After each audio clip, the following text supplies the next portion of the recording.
नमस्कार बंधुरा आमी नीलिमा सबाई केमन आछेन आशा करी भालो आछेन। और आमी आज के बानिয়েছি सब्जी रेसिपि सब किछु सब्जी एकसाथे दिए। तो केमन भावे बानिয়েছি पुरो भिडियोटा सकले देखबेन, खूबই भालो लागबे। तो चलुन देखे नेওয়া যাক आमी किभाবে बानाई। একটা থালার মধ্যে আমি সবকিছু সবজি পরিষ্কার করে ধুয়ে কেটে নিয়েছি। এখানে নিয়েছি আমি বরবটি, নিয়েছি একটা বেগুন, নিয়েছি কাল্লা দুটো নিয়েছি আর সব লম্বা লম্বা করে কেটে নিয়েছি। নিয়েছি একটা আলু আর আমি এই অফ সিজনে নিয়েছি সজনে ডাঁটা। আমি সব কিছু মিশিয়ে সবজি বানাবো। গ্যাস জ্বালিয়ে নিয়েছি, গ্যাসের মধ্যে বসিয়ে দিয়েছি কড়াই, দিয়ে দিয়েছি সরষের তেল। তেল ভালোভাবে গরম হয়ে গেছে। আমি করলাগুলো আগে ভেজে তুলে নেব।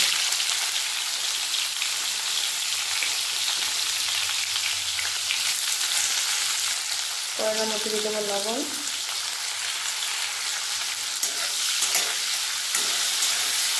করলা ভালো করে ভেজে নিয়ে নেব।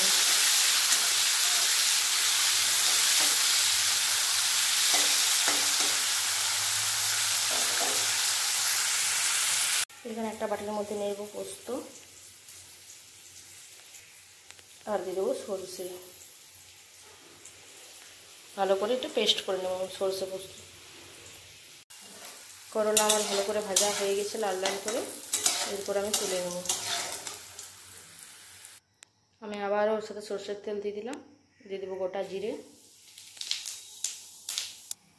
দিয়ে দেবো কেটে রাখা আলু,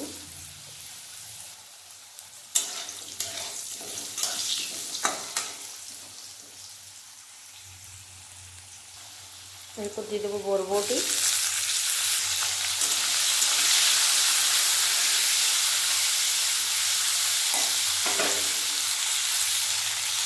বাদাম দিয়ে দেবো, সজনে ডাঁটাও দিয়ে দেবো। আমি ভালো করে ভেজে নিয়েছি।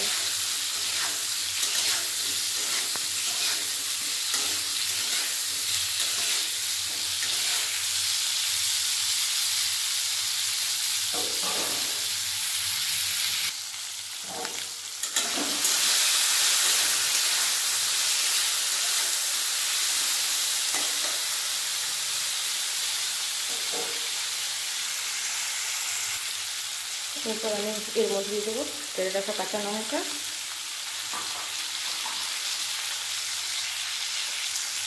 হলুদের গুঁড়ো দিয়ে দেবো,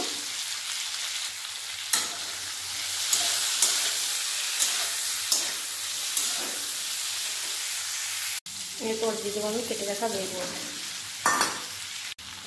বেগুন দেওয়ার পর আমি ভালো করে বেগুনটাও ভেজে নেব।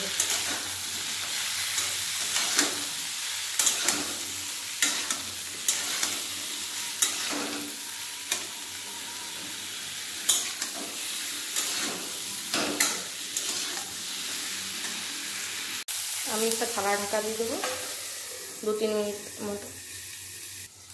ঢাকাটা আমি খুলে নেব।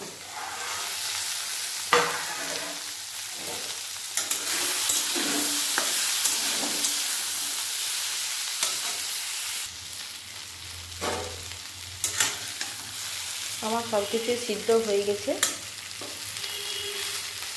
আলুটা ভালো করে সিদ্ধ হয়ে গেছে।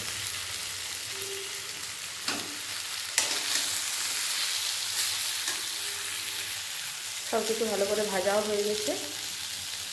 আমি এরপর দিয়ে দেবো বেটে রাখা সরষে পোস্ত। আর আমি এখানে কোনো রকম মশলাগুলো দেবো না।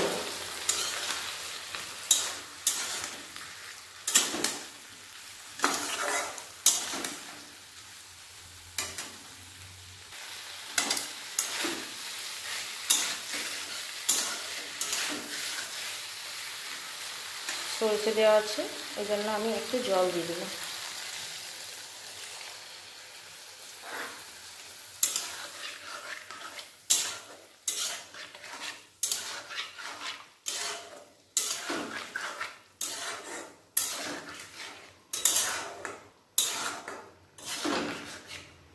সরষের কাঁচা গন্ধ চলে যাবে জল এইটা ফুটলেই জলের সাথে।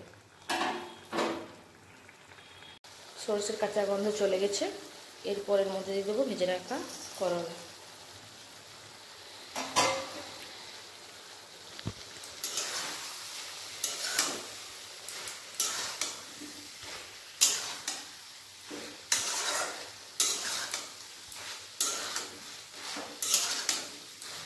করলা ভালো করে মিশিয়ে নেব। রান্নাটা আমার হয়ে গেছে। এরপর দিয়ে দেবো সরষের তেল।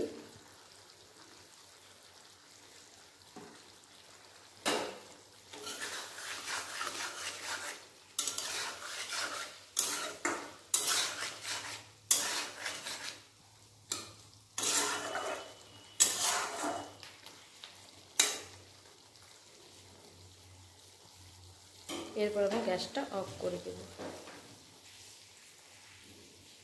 এই দেখুন বন্ধুরা, আমি নিরামিষ সবজি একটা প্লেটের মধ্যে তুলে নিয়েছি। তো আজকের এই সরষে পোস্ত দিয়ে সবজি রেসিপি কেমন লাগলো বন্ধুরা অবশ্যই কমেন্টের মাধ্যমে জানাবেন। আর সবাই পুরো ভিডিওটা দেখবেন, খুবই ভালো লাগবে। আর একবার করে এইভাবে বানিয়ে দেখবেন, খেতে খুবই ভালো লাগে। সবাই ভালো থাকবেন, সুস্থ থাকবেন। আজকের মতো বাই বন্ধুরা, আবার দেখা হবে একটা অন্য রেসিপির সাথে।